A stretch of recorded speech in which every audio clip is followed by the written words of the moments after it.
মোহাম্মদ ফিরোজ উদ্দিন। মোহাম্মদ ফিরোজ উদ্দিন আজকে আসছেন কোথেকে?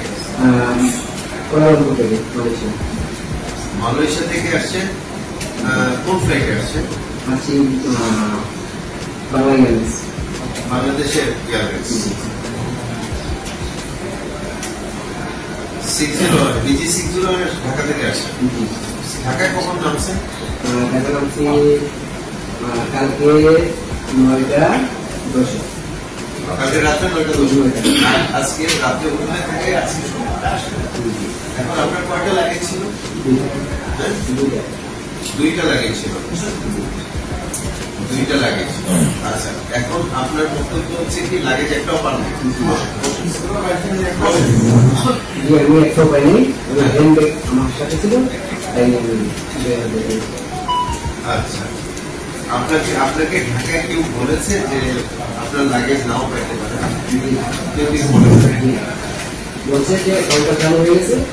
আপনি কি লাগেজটা ঢাকায় দিয়েছেন? আপনি ঢাকায় দেবেন? টাকা দিয়েছি। ঢাকায় আপনি কাস্টম থেকে নিজে বের করে আপনার ঢাকায় দিয়েছেন, কিন্তু আপনাকে দিয়ে এখানে এসে দেখছেন যে ওরা মাঝে লাগেজটা আসে না। আর কি বলেছেন যে কখন আসবে?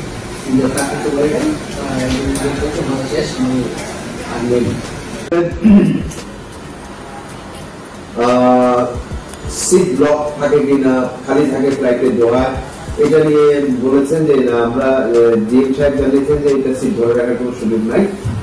ভিজিটর প্রসঙ্গে জানিয়েছিলেন, অভিযোগ করেছিলেন। আমরা ওনাকে জানিয়েছি যে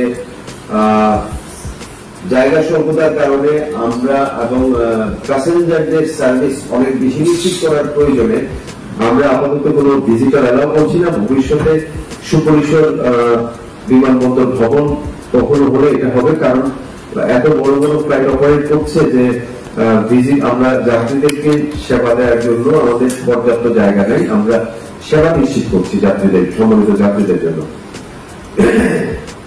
আরেকজন সম্মানিত যাত্রী মিস্টার সামিদ, সিলেটের স্থানীয়, উনি অভিযোগ করেছেন যে ঢাকা বিমানবন্দরের ওভারক্রাউডেড থাকে ডোমেস্টিক এরিয়াটা।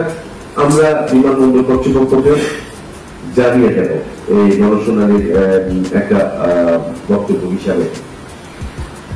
Mister Syed Mohammad Firozuddin, mister Elias Firozuddin from Kuala Lumpur, mister Elias from Dubai, এবং আরো বেশ কয়েকজন সম্মানিত যাত্রী অভিযোগ করেছেন যে ওনারা বিদেশ থেকে আসছে এবং ডোমেস্টিক ফ্লাইটে ঢাকা থেকে সিলেটে ট্রান্সফার হয়েছেন, বাট ওনাদের লাগেজ আসেনি। আমরা তাদেরকে, সম্মানিত যাত্রীদেরকে একটু কথা বলে সান্ত্বনা দেওয়ার চেষ্টা করেছি, বাট এই সান্ত্বনাতে চেলা ভিজে না।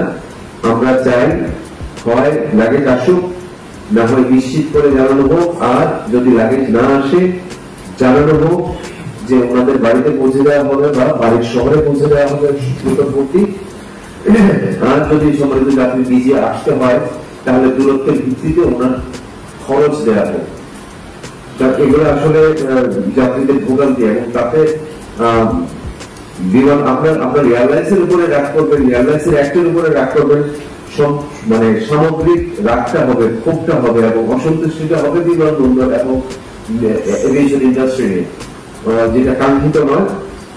উদ্বোধন কর্তৃপক্ষের সাথে এই বিষয়ে আলাপ করে ডিস্ট্রিক্ট ম্যানেজার এবং স্টেশন ম্যানেজার মহোদয় আশা করি সুব্যবস্থা নেবেন, এবং আপদকালীন সুব্যবস্থার আগে পর্যন্ত একটা কাগজ যেন সম্মানিত যাত্রীর সাথে নিয়ে যেতে পারেন যে ওনার লাগেজটা বিমানের সাথেই আছে এবং পরবর্তীতে ওনাকে হস্তান্তর করা হবে। এইটা একটা ডকুমেন্ট, লস্ট এন্ড ফাউন্ড থেকে একটা ডকুমেন্ট থাকা উচিত।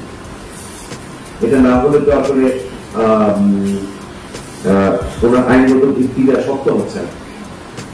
এই ক্ষেত্রে প্রয়োজনীয় স্টেপ নেওয়ার জন্য district manager lost and found কর্তৃপক্ষ দপ্তরকে মৌখিক নির্দেশ দিয়েছেন। আমরা দেখবো যে এটা কতখানি ইমপ্লিমেন্ট করা।